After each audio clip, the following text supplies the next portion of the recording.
All right, class is in session. I want to do a quick video. This is going to be on how Erica and Charlie Kirk met. Once again, and I'm not going to keep doing these kind of videos on Charlie Kirk. I'm not at all political. I'm not at all aligned with his turning point. I don't pay much attention to that space. I don't pay attention to national politics too much. I do watch world events, but Republican, Democrat, not much interested. This is not about politics. I do this so that men and women can have better relationships, especially men who are getting their butts kicked in dating right now. And I use my 50 years of my experience in dating and my trials and errors, and I want to bring this to other men and other young men that can, use my experience that I've had and what I think I know, and hopefully help them so they don't go through the same stuff I went through. And what I see here is, kind of the national media or a big media conglomerate type person and entity kind of pushing a narrative to, look at this and this is how you do it, and this is love, and this is how you do love, and which I could see could confuse a man. Is this how you really do it? Well, if you know anything, about women and dating, and if you've done it enough, and you've got, your D kicked in the dirt enough, this is not how you do it. And you're gonna watch Megan sell this, which I think is a little disingenuous. It's disingenuous, and I don't think Megan's like her. I like her. This is nothing personal. It's just my opinion on but she could have her own opinion on me. But I don't think she understands relationships very well. But it is what it is. She's a pretty privileged lady, I believe, and she's a boss babe, whatever. But it's what it is. 130-pound woman thinking she can take on the world. You'd have your ass handed to you if you got in the ring with an average dude. So anyway, and it's not not threat or nothing. Just facts. So all right, we're gonna break this down, and she's gonna discuss how Erica and Charlie Kirk met, and I'll give my opinions.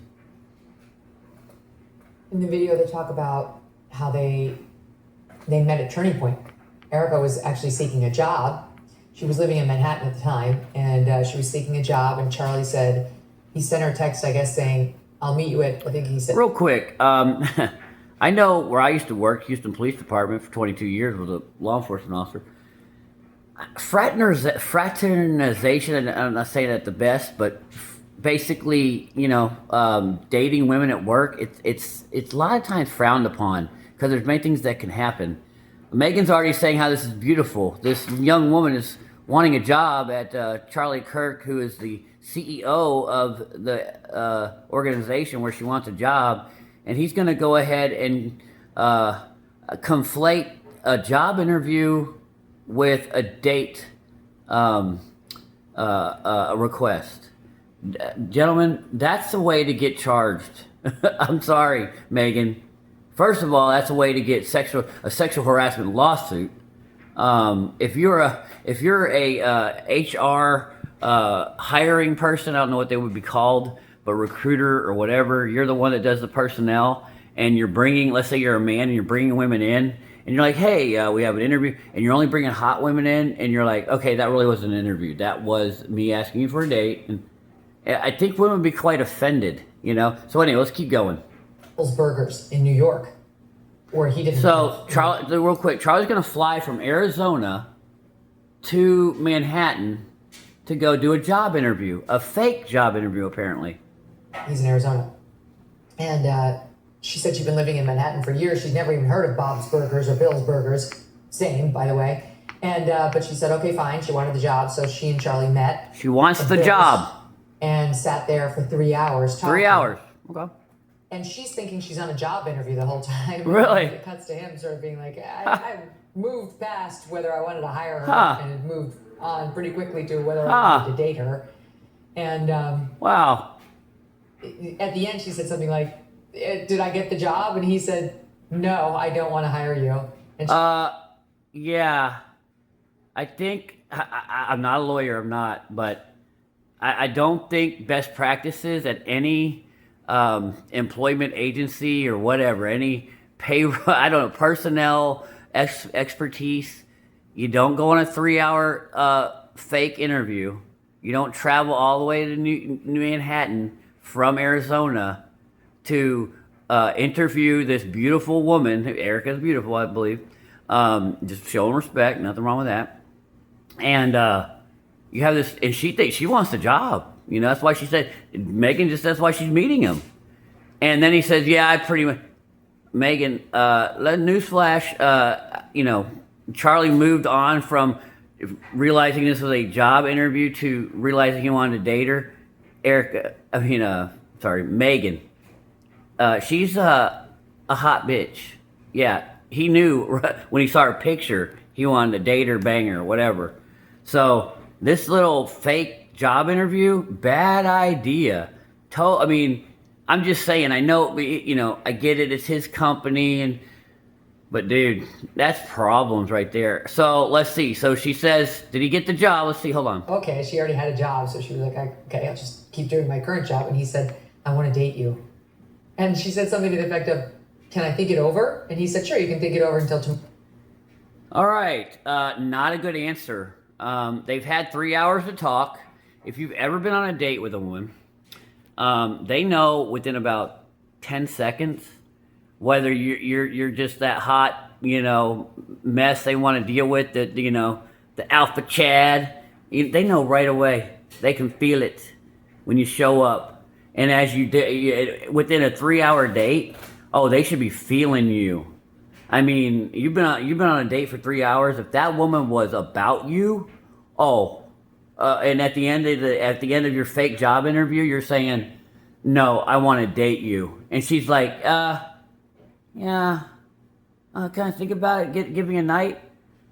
No, that woman don't like you, dude. I mean, Charlie, you should have known right there, but you know, you screwed yourself because you did a very beta behavior. You're acting so beta on this, and that's just a container word to say weak. You're acting so weak and beta to get this girl on a date, and she just said, I'm not sure. After 3 hours, she's not sure? Dude, you're done. Okay, but then he's like, well, you got till tomorrow. Actually, no, Charlie. She's got, I mean, I'm not trying to go in on Charlie because I think he's awesome, dude. I'm just saying on this, this could be anybody. We're just using them as an example, you know, because I want men to know this. If, you know, don't do this beta stuff. Be direct, you know, and you know, if, you know, no, you got to know by tomorrow. That is, no, she can tell you whenever, dude. When I'm going to take you out again. It's just so good. Charlie had such swagger, you know. That was something that we loved about him. Hang on real quick and he had swagger and confidence, but that's not swagger, Megan. You know nothing about dating, Megan. That is not swagger. Okay? That is beta as hell. So the CEO of this multi-million-dollar huge organization that Erica Kirk would love to be a part of, okay? Or she's not Erica Kirk yet, but you know, apparently she's applying for a position. So she wants to be a part of it, right? This millionaire is flown in from Arizona on a fake job interview, had a fake interview. Then at the end of the interview, he's like, well, it wasn't really an interview. This is this is me requesting a date. Then not only does he not get a date, he gets a maybe, and you got to check back tomorrow. That is beta AF, beta as fuck, Megan. Swag would be, hey, Erica, we ain't doing no job interview. I appreciate your, you know, applying to Turning Point, but I ain't hiring you. You're too fucking hot. What I've done though is I've got the Four Seasons. I've got a room over there. It's going to be the penthouse. I need you to meet me up there. Wear this, you know, high heated. Bring some lingerie, and we gonna bang in that room. You know, when I get up there. Okay, I've got it for Saturday and Sunday. Okay, so just be prepared for that. All right, Erica.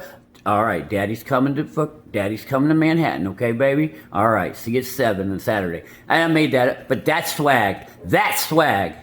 Be direct. Be honest. You know, there's nothing wrong with saying that. You know, she might go, oh hell no, I'm not gonna. Okay, well you got your no, but at least you represented who you were.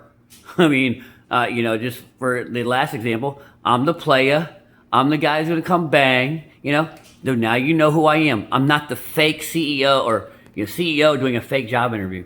Swag, please. That's beta AF. Womanly way.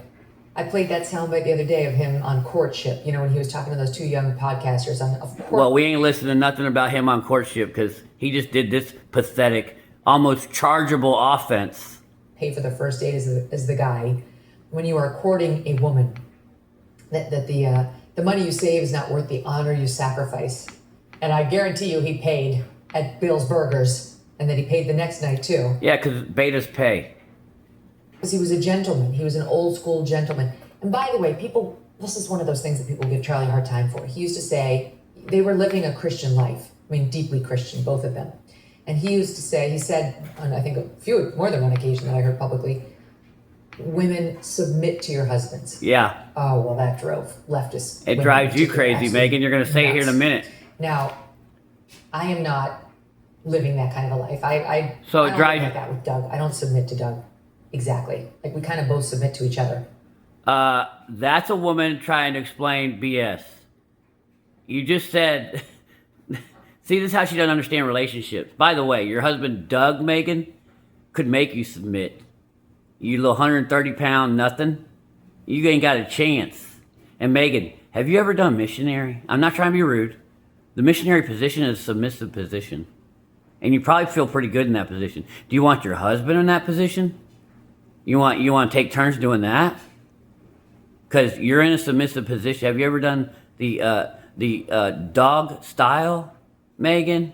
That's submissive. Have you ever been on your knees and done one of those things called a BJ?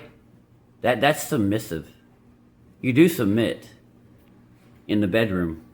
I'm just saying, it's okay for a woman. Women submit to the men they want to submit to the men they feel safe around. But this boss bitch, pretty privileged, I'm gonna be done here with it. But you wouldn't stand a chance with your husband in the ring. Put some boxing gloves on. This is not a threat. Just quit acting all. Stay in your lane. Your lane ain't big bad warrior. It is beautiful, submissive, soft power, Megan. That's why boss bitch don't work with these ladies. Anyway, that's all I gotta say on it.